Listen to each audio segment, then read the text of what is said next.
இந்த உலகத்துல மனுஷரா பிறந்த ஒவ்வொருவரும் ஒரு நாள் இந்த உலகத்தை விட்டு போயிட்டு ஆகணும். மனுஷர் மட்டும் இல்ல, எல்லா ஜீவராசிக்கும் இதான் விதி.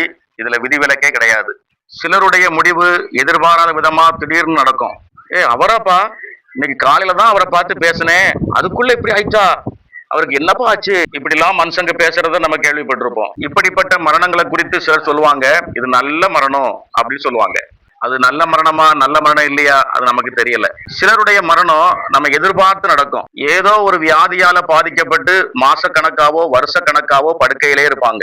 இவங்களை பாக்குற பலர் என்ன சொல்லுவாங்கன்னா, இவன் என்ன பாவம் பண்ணானோ இப்படி கிடந்து கஷ்டப்படுறான் அப்படிலாம் சொல்லுவாங்க. ஆனா உண்மையிலேயே இவங்க தான் பாக்கியவான். எதுக்காக இவங்க பாக்கியவான்னு சொல்றேன்னா, இந்த மரணப்படுக்கையில் இருக்கிற நாட்கள்ல அவங்க சிறு வயது தொடங்கி இந்த நாள் வரைக்கும் அவர்கள் செய்த எல்லா பாவத்தையும் அவர்கள் நினைவு கொண்டு வந்து அது ஆண்டவரிடத்துல மன்னிப்பு கேட்பாங்க. சில மனிதர்களுக்கு எதிராக தீங்கு செய்திருந்தா அல்லது தீமையான வார்த்தையை பேசியிருந்தா வருத்தப்படுவாங்க, அதுக்கும் அவங்க மன்னிப்பு கேட்பாங்க.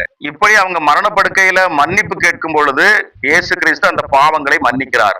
நம்ம ஆண்டவருக்கு ஒரு ஆசை என்னன்னா, எப்படியாயிலும் இந்த ஆத்மாவை பரலோகத்துக்கு கொண்டு போயிடணும் அப்படின்னு சொல்லிதான் இந்த ஆத்மாவை அவர் மரணப்படுக்கையிலேயே வைத்திருக்கிறார். இவர்கள் தங்கள் பாவத்தை குறித்து உணர வேண்டும், அந்த பாவத்துக்காக மன்னிப்பை பெற்றுக்கொண்டு பரலோக ராஜ்யத்தில் பிரவேசிக்க வேண்டும் என்பதுதான் கர்த்தருடைய ஆசையா இருக்கிறது. அதனாலதான் இவங்க பாக்கியசாலின்னு தான் சொல்றேன். இயேசு கிறிஸ்துவின் இடத்துல ஒரு திமிர்வாதக்காரனை கொண்டு வராங்க. அந்த திமிர்வாதக்காரன் பல மாதங்களா படுத்த படுக்கையாவே இருக்கிறான். இயேசு அவனை பார்த்த உடனே உன் பாவங்கள் மன்னிக்கப்பட்டது என்று சொல்கிறார். அந்த மனிதன் படுக்கையில இருந்த நாள் முதலாக தன்னுடைய பாவத்தை எண்ணி எண்ணி வருந்தி இருக்கிறான். அவன் செய்த அக்கிரம காரியங்களை எல்லாம் நினைவு கூர்ந்து அதற்காக வருத்தப்பட்டிருக்கிறான்.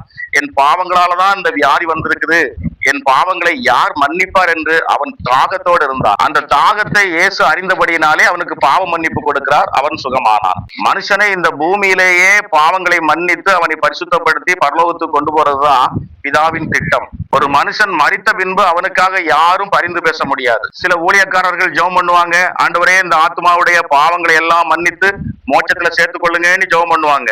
இந்த ஜெபம் எல்லாம் செல்லுபடி ஆகாது. எவ்வளவு பெரிய ரெவரண்டா இருந்தாலும் சரி, பிஷப்பா இருந்தாலும் சரி, மரித்து போன ஒரு ஆத்மாவுக்காக யாரும் ரெக்கமெண்ட் பண்ண முடியாது. அம்மாவே வந்து பரிந்து பேசினாலும் அந்த பரிந்துரை ஏற்றுக்கொள்ளப்பட மாட்டாது.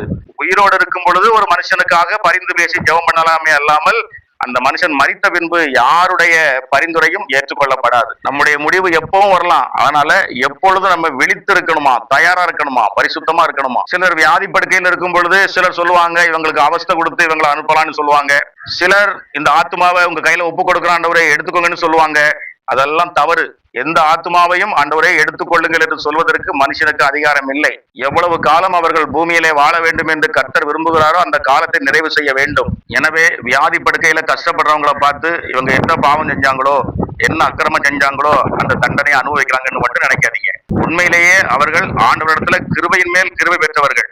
அவர்களைப் போல பாக்கியசாலி ஒருவரும் இல்லை.